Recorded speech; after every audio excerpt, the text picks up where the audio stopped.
வணக்கம். பசியின் வாசிப்புகளில் சிவகாமியின் சபதம் 4ஆம் பாகம் சிதைந்த கனவு. அத்தியாயம் 15. குலச்சிறையார். சென்ற அத்தியாயத்தில் கூறியபடி மாமல்ல சக்கரவர்த்தி படையுடன் புறப்பட்டுச் சென்று 3 தினங்கள் ஆயின. காஞ்சி மாநகரத்தின் வீதிகள் வழக்கமான கலகலப்பு இல்லாமல் வெறிச்சென்று கிடந்தன. பட்டணமே தூங்கி வழிந்து கொண்டிருந்தது. வழக்கத்துக்கு மாறான அந்த பகல் தூக்கத்தை கலைத்துக் கொண்டு காஞ்சி நகர் வீதிகளில் ஒரு ரதம் கடகடவென்ற சப்தத்துடன் அதிவேகமாக பிரயாணம் செய்து திருநாவுக்கரசர் மடத்தின் வாசலில் வந்து நின்றது. ரதத்தை ஓட்டி வந்தவன் வேறு யாரும் இல்லை, நம் பழைய நண்பன் கண்ணபிரான் தான். ரதத்தில் இருந்து நாம் இதுவரையில் பார்த்திராத ஒரு புது மனிதர் ஒருவர், இளம் பிராயத்தினர் இறங்கினார். சிறந்த பண்பாடு, முதிர்ந்த அறிவு, உயர்குடி பிறப்பு ஆகியவற்றினால் ஏற்பட்ட கலை அவர் முகத்தில் ததும்பியது. கீழே இறங்கியவரை பார்த்து கண்ணபிரான், ஆம் ஐயா, இதுதான் திருநாவுக்கரசரின் திருமடம். அதோ இருக்கும் பல்லக்கு போனமகா தேவிக்கு உரியது. சக்கரவர்த்தியின் அன்னையார் சுவாமிகளை தரிசிக்க வந்திருக்கிறார் போல் தோன்றுகிறது என்றான். யார் வந்திருந்த போதிலும் சரி, தாமதிக்க நமக்கு நேரமில்லை என்று சொல்லிக்கொண்டு அந்த புது மனிதர் மடத்துக்குள்ளே நுழைந்தார். உள்ளே உண்மையாகவே போனமகா தேவியார் தமது வளர்ப்பு பெண்ணாக ஏற்றுக்கொண்ட மங்கையர்க்கரசியுடன் வாகீச பெருந்தகையை தரிசிப்பதற்காக வந்திருந்தார்.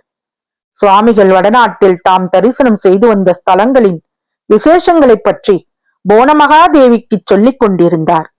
எல்லாம் சொல்லிவிட்டு கடைசியில் தாம் மீண்டும் தென்னாட்டு யாத்திரை கிளம்பப் போவது பற்றியும் நாவுக்கரசர் தெரிவித்தார்.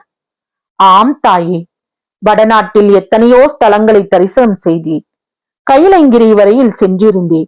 எனினும் நமது தென்னாட்டிலே உள்ள கஷேத்திரங்களின் மகிமை தனியானதுதான். நமது ஏகாம்பரநாதர் ஆலயத்துக்கு இணையான ஆலயம் வேறு எங்கும் இல்லை.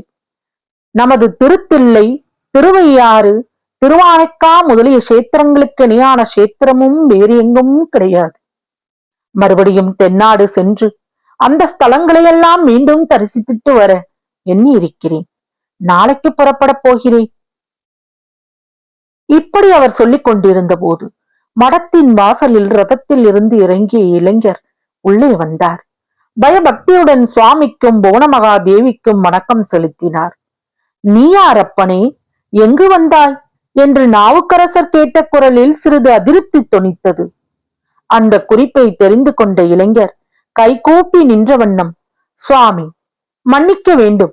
சக்கரவர்த்தியின் அன்னையார் இவ்விடம் விஜயம் செய்திருப்பது தெரிந்தும் முக்கிய காரியத்தை முன்னிட்டு பிரவேசித்தேன். அடியேன் வராக நதிக்கரையிலிருந்து வருகிறேன். அங்கே நெடுமாற பாண்டியர் கடுமையான தாவச்சரத்தினால் பீடிக்கப்பட்டிருக்கிறார். வைத்தியர்களில் ஔஷதங்களினால் மட்டும் அவரை குணப்படுத்த முடியாதென்று கருதி தங்களிடம் இருந்து திருநீறு வாங்கி கொண்டு போக வந்தேன். மன்னிக்க வேண்டும் என்று திருநாவுக்கரசரை பார்த்து கூறிவிட்டு போனமகா தேவியின் பக்கம் திரும்பி, தேவி, தாங்களும் சமிக்க வேண்டும் என்றார். அப்போது தேவி, அப்பனே, நீ ரொம்ப வினயமுள்ளவனாக இருக்கிறாய். ஆனால் சுவாமிகள் முதலில் கேட்ட கேள்விக்கு நீ மறுமொழி சொல்லவில்லையே.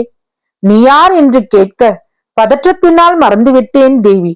பாண்டிய நாட்டில் மணமேற்குடி என்னும் கிராமத்தில் பிறந்தவன். என் பெயர் குலச்சிறை. படையுடன் கிளம்பிய பாண்டிய குமாரருக்கு ஓலை எழுதவும் படிக்கவும் உதவியாக இருக்குமாறு என்னை நியமித்து மதுரை மன்னர் அனுப்பி வைத்தார் என்றார் அந்த இளைஞர். நோய்பட்ட பாண்டிய குமாரரை வராக நதிக்கரையில் ஏன் வைத்திருக்க வேண்டும் என்று தேவி மீண்டும் கேட்டார். ரொம்ப கடுமையான ஜுரம் தேவி. இந்த நிலையில் அவர் பிரயாணம் செய்யக்கூடாது என்பது வைத்தியரின் அபிப்பிராயம்.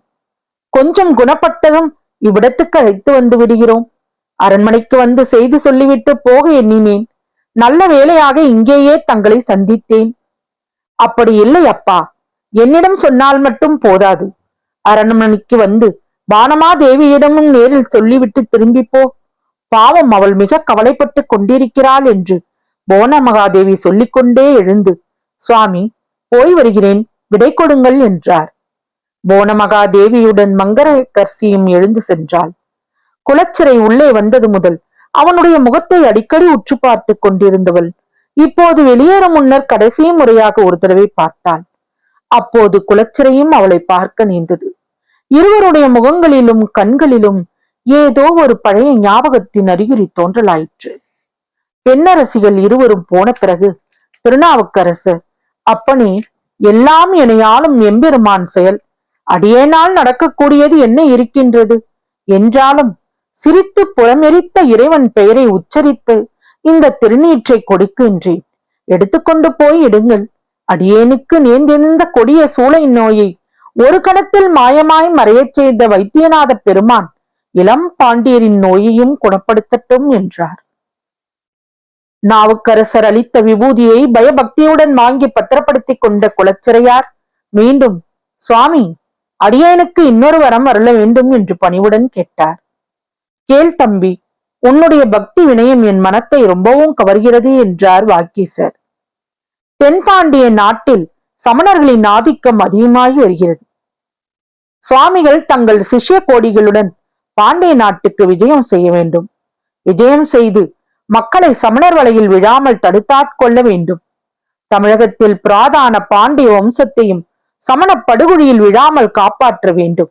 ஆகா, நல்ல மரத்தில் புல்லுருவி பாய்ந்தது போல இந்த தமிழ்நாட்டில் சமணம் ஏன் வந்தது சுவாமி என்று குலச்சிறை ஆவேசத்துடன் பேசி வந்தபோது நாவுக்கரசர் முகத்தில் புன்னகை தவழ்ந்தது. அந்த பெருந்தகையார் குலச்சிறையை கையமர்த்தி நிறுத்தி கூறினார், தம்பி, சமண மதத்தின் மீது ஒரு காலத்தில் நானும் இப்படித்தான் கோபம் கொண்டிருந்தேன். ஆனால் இந்த காலத்திலே ஒரு சிலர் செய்யும் காரியங்களுக்காக சமண சமயத்தின் மேல் துவேஷம் கொள்ளுதல் நியாயமன்று. அன்பையும் ஜீவகாருண்யத்தையும் போதிப்பதற்கு ஏற்பட்ட சமயம் சமண சமயம். நமது செந்தமிழ் நாடு ஆதி காலத்துக்கு சமண முனிவர்களால் எவ்வளவோ நன்மைகளை அடைந்திருக்கின்றது. சமண முனிவர்கள் தமிழ் மொழியை வளர்த்தார்கள். அரிய காவியங்களை தமிழில் புனைந்தார்கள். ஓவிய கலையை நாடெங்கும் பரப்பினார்கள்.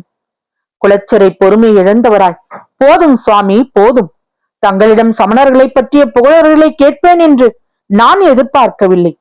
தொண்டை மண்டலத்தை சமணர்களிடமிருந்து காப்பாற்றிய தாங்கள் பாண்டிய நாட்டையும் காப்பாற்றி அருள வேண்டும் என்று கேட்டுக்கொள்ள வந்தேன்.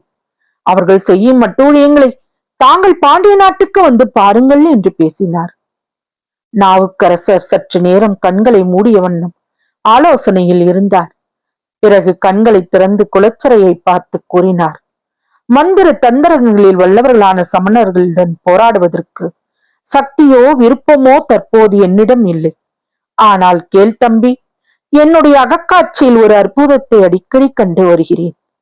பால்வனம் மாறாத பாலர் ஒருவர் இந்த திருநாட்டில் தோன்றி அமிர்தனும் இனிய தீந்தமிழில் பண்ணம் இந்த பாடல்களை பொழியப் போகிறார். அவர் மூலமாக பல அற்புதங்கள் நிகழப் போகின்றன. பட்ட மரங்கள் தளிர்க்கப் போகின்றன. செம்பு பொன்னாகப் போகின்றது. பாஷாண்டிகள் பக்தர்களாகப் போகிறார்கள்.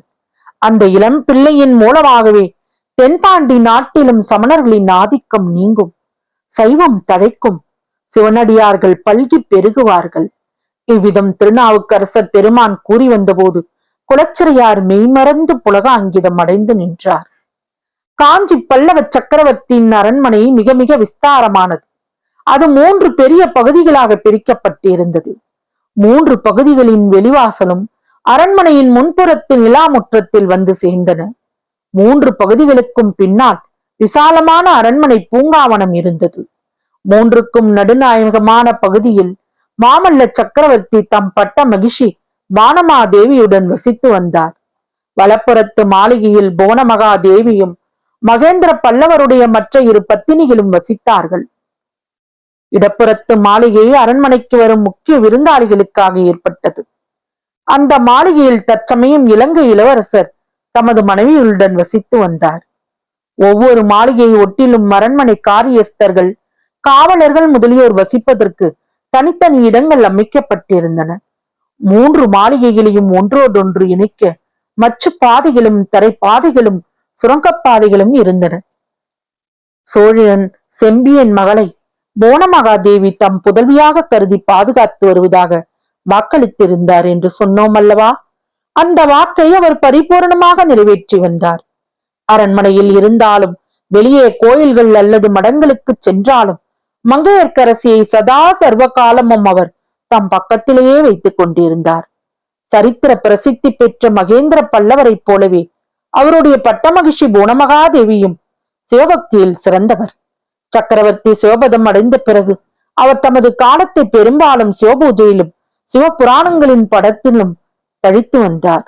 அவருடைய அரண்மனையின் ஒரு அறையில் சிவலிங்க பிரதிஷ்டை செய்து தினந்தோறும் ஆகம விதிப்படி அவர் பூஜை செய்வதுண்டு. இந்த சிவபூஜைக்கு வேண்டிய பணிவிடைகளை செய்யும் உரிமையை மங்கையர்க்கரசி வருந்தி கோரி பெற்றிருந்தாள். மேற்படி பணிவிடைகளை மிக்க பக்தி சிரத்தையுடன் நிறைவேற்றி வந்தாள். முன்பின் அறியாதவர்கள் அடங்கிய அந்த பிரமாண்டமான அரண்மனையில் மங்கையர்க்கரசி பொழுது போக்குவதற்காக அத்தகைய பூஜா கைங்கரியங்கள் சிறந்த சாதனமாக இருந்தன. மாமல்லர் படையுடன் கிளம்பி சென்ற 3 தினங்கள் வரையில் தான் அவ்விதம் எல்லாம் ஒழுங்காக நடந்தன. 4வது நாள் புவனமகாதேவியும் மங்கையர்க்கரசியும் திருநாவுக்கரசரை தரிசித்து விட்டு வந்தார்கள் அல்லவா? அன்று முதல் மங்கையர்க்கரசியின் கவனம் சிறிது சிதறி போய்விட்டது. தேவியார் சிவபூஜை செய்ய அமர்ந்த பிறகு புஷ்பம் வேண்டிய போது தூபத்தையும், தூபம் கேட்டால் பிரசாதத்தையும் மங்கையர்க்கரசி எடுத்துக் கொடுக்கலானாள். இதையெல்லாம் கவனித்த புவனமகாதேவி பூஜை முடிந்த பிறகு, குழந்தாய், இன்றைக்கென்ன ஒரே மாதிரி சஞ்சலம் அடைந்திருக்கிறாய்? தகப்பனாரை நினைத்துக் கொண்டு கவலைப்படுகிறாயா? என்னை பார்த்துக்கொள் குழந்தாய். என்னுடைய ஏக புதல்வனையே போர்க்களத்துக்கு அனுப்பிவிட்டு நான் நிம்மதியாக இருக்கவில்லையா என்று தைரியம் கூறினார். அப்போது மங்கையர்க்கரசி சிறிது நாணத்துடன், இல்லை அம்மா, அப்படியெல்லாம் கவலை ஒன்றும் இல்லை என்றாள். பின் ஏன் உன் முகத்தில் சிந்தனைக்கு அறிகுறி காணப்படுகிறது? இந்த அரண்மனையில் வசிப்பதில் உனக்கு ஏதாவது தொந்தரவு இருக்கிறதா என்றார் மகேந்திரரின் மகிஷி. தொந்தரவா? இவ்வளவு சௌக்கியமாக நான் என் தந்தையின் வீட்டிலே ஒரு நாளும் இருந்ததில்லை. என் மனதிலும் சஞ்சலம் ஒன்றும் இல்லை. நாவுக்கரசர் பெருமானோடு தாங்கள் வார்த்தையாடி கொண்டிருக்கையில் வாலிபர் ஒருவர் வந்தார் அல்லவா? அவரை எங்கேயோ ஒரு முறை பார்த்த ஞாபகம் இருந்தது. அதை ஒட்டித்தான் சில பழைய ஞாபகங்கள் வந்தன. வேறொன்றும் இல்லை அம்மா என்று மங்கையர்க்கரசி கூறினாள். தொடரும். பசியின் வாசிப்புகளை சப்ஸ்கிரைப் பண்ணுங்க, லைக் பண்ணுங்க, ஷேர் பண்ணுங்க, உங்க கருத்துக்களை கமெண்ட்ல பதிவு பண்ணுங்க. நன்றி.